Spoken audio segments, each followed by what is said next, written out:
Welcome to basically a run through, or part of a run through on operations of the engine.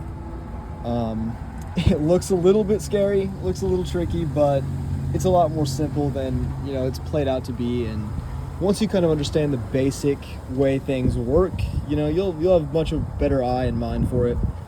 So starting us off, whenever you turn the key and start the engine, the first thing that happens is a signal from the battery, or a signal to the start motor from the battery. As you can see, the battery coming out of it, there's a wire that goes both down and up to the spark plugs. Now, the wire that goes down is hooked up to a small motor on the back side, like below here in that area. What that motor does is it basically fires off the first rotation of the cylinders. So starting from a stationary position, obviously the cylinders can't move themselves.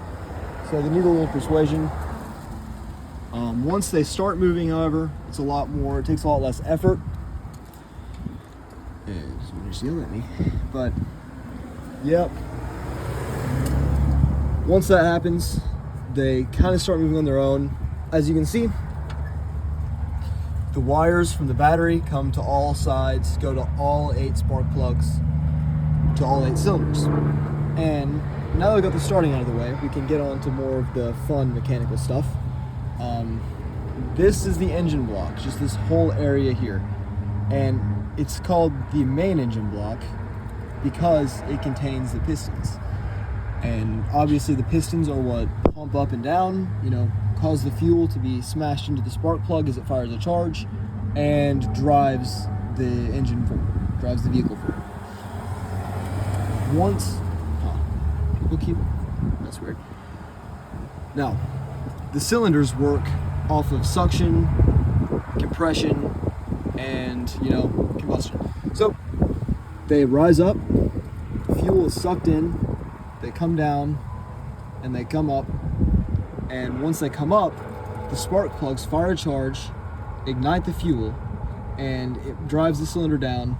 And that upward and downward motion is what causes the car to operate. That's how the shafts are moved, the wheels are spun. Now that the cylinders are moving, if I can get down in here with my camera into a good angle, I don't know if I'm gonna have a good angle without being in a shop, but underneath this engine block, there are small crankshafts that are attached to each cylinder. And what the cylinder does is, whenever it drives, those crankshafts are moved, and they spin other shafts. They spin another shaft that leads into the transmission. The transmission will be down in this area, like below the start motor, below the engine, and it's your big player once the power has come from the engine, because it regulates torque, it controls basically everything to do with power going to the wheels. After the transmission, you will find a drive shaft. Now, the drive shaft is a large shaft that runs through the middle of the car. I cannot fit under this, but I'm sure you can see the transmission right here and the drive shaft running down the car off of the transmission. Once you get down from the drive shaft, you enter another piece. This is called a joint. It brings power from the drive shaft, the spinning drive shaft, down and across to the other wheels. Now, once it's in this other shaft, there are things called ball joints. These both allow the wheels to rotate in the front, and the power goes through these and allows for the wheels to spin and the car to move. Now, this is a very basic and very crude analysis of it, but yeah, I hope a little bit was learned. We'll go more in depth with the actual finished product, but yep, have a good one.